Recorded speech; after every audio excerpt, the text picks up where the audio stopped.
Hi, I've had to redo the videos because the quality was really bad. I was using a different recording equipment thingy program, should I say, and it ended up being really bad for this sort of filming. Anyway, so I've gone back to the original. Anyway, and I haven't filmed in quite a while. I've been super busy, but I thought I would do the basics like how to do an OPK, how to do a pregnancy test, and then there's just a few other little bits that I thought I'd add onto it. But in this video, I'll sort of go through how to do an ovulation predictor test kit or strip, whichever you call it. So for this particular one, I've gone with the, I don't know if you can see it, the one-step ovulation test. These I got off Amazon, but you can get them off eBay as well. I'm not sure if you can get them in America, but I know that you can get the sort of the same strips. So it's just a case of having a look. I think there's a lot of the same ones, and like just different brands. So yeah, I think it was a pack of 50. I think it was £5, something like that. So I'm not sure how many dollars that is, but yeah. So these, the pros of these are that they're cheap. Obviously, if you've got a long cycle, it's a lot cheaper.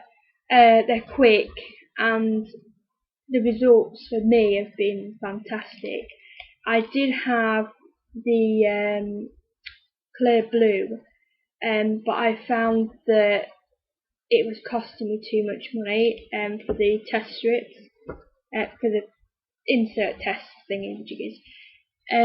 So I sort of switched to these and never looked back really. But obviously, if you've got PICOS or anything else, sometimes these are not very reliable.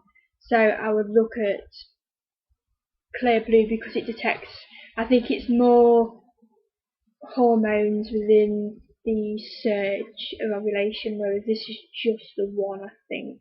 I'm pretty sure that the clear blue does the estrogen surge, so it does a couple of days before, so that you're covered. But yeah, anyway, so I will show you basically how to do these. A lady the other day basically said when's the best time to actually take an ovulation test. And it actually tells you on these instructions. So, if I'm right, it says here, excuse me, between 10 AM and 8 PM, and you're supposed to pick a regular time every day. I normally did it I think it was about dinner time, no, just before dinner time, and then I did it at normally 7 o'clock at night. Because then I've before I've had my dinner, so I'm not drinking loads, and then after I've had my tea at night, after I put the kids to bed and stuff like that. But yeah, when to take it really depends on your cycle. Obviously here it says 28-day cycle is day 11. Mine's a 31-day cycle. So that'd be day 14. So you basically add or take away considering how long your cycle is, basically the length. And then obviously once you get your positive, then it's from 24, I think it says 24 to 36 hours that you will ovulate within that time. So yeah, so basically all you need is one of those, your pot of wee. I mean, it depends how you want to collect that. I normally let it stand for 20 minutes. It says so in my instructions to leave it for 20 minutes. Jessa did say to me that on her instructions it tells her to basically not bother letting it stand. So I have actually done both, and it's basically not much of a difference really. So it's each to their own basically. If you want to do that, then it's up to you really. So basically all you do is open, then you'll have a teeny tiny little stick, I don't know if you can see, a bit low, yeah, it just says the max, so don't go past the wee there. So you basically get, you get your wee and dip, try and keep it straight. 1, 2, 3, 4, 5, 6, 7, 8, 9, 10. Then tap, that'll be 10, and you can see that it's already started to react. I'll leave that down there for a moment. Normally they're pretty quick to react anyway, so it pretty much show positive straight away. It actually tells you on the back, it's so blurry, for a positive you're looking for the two lines to be either the same colour or the test line to be darker. So yeah, if you've got a lighter test line, then it's a negative. So yeah, obviously if it's invalid, you'll just get the one line. You'll just get the one line on the test line. Sorry. So this one says to leave it for a maximum of 5 minutes for like the 100% positive or negative results, and I've basically left mine for a second, and mine. If you can see, yeah. So yeah, I'm not sure which ones. Hold on. I get really confused with the test line and thingy because it's like,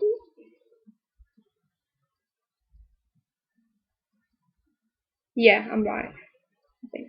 Yeah. So that is, I get confused because pregnancy test is the other way around.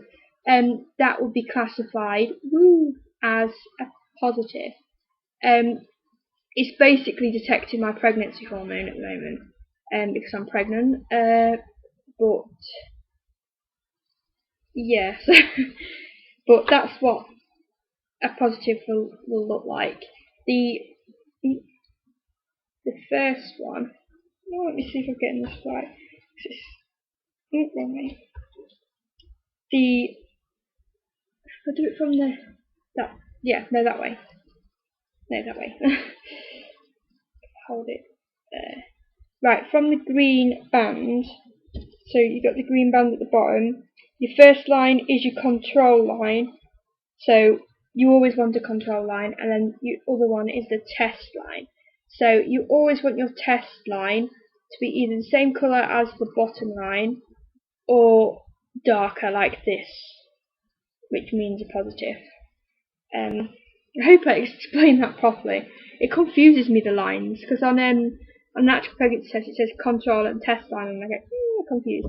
But yeah, so basically once you get that, you basically baby dance or do the deed, whatever you want to call it.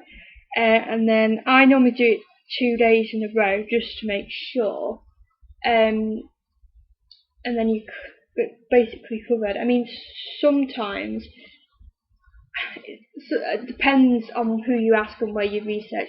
Sometimes I think that these can pick up the estrogen. So I normally, when I was taking them before, I used to get, before I got a positive, I used to get a really slight line. and I used to think, oh, okay, this is a couple of days before the proper positive. Anyway, that's how I got caught. I knew that was my estrogen surge, had sex, and then obviously the next day, I obviously didn't do anything, and then obviously the next day I would get a positive, and then obviously 2 days, and then I would be fully covered. So yeah, I think I've explained everything. Just looking. I mean, it tells you basically all on the instructions, and then they come obviously in the bag. I think it's 50. Oh, they're 20 MIU. I know that you can get them more sensitive, but to me these are really, really sensitive for me. So it's each to their own, really. But I think that's everything I've covered. I think so. If you've got any questions or anything to say, just comment below, or feel free to comment on our Facebook group, which is Difficulty Trying to Conceive, which is on Facebook. I think that's everything. Bye.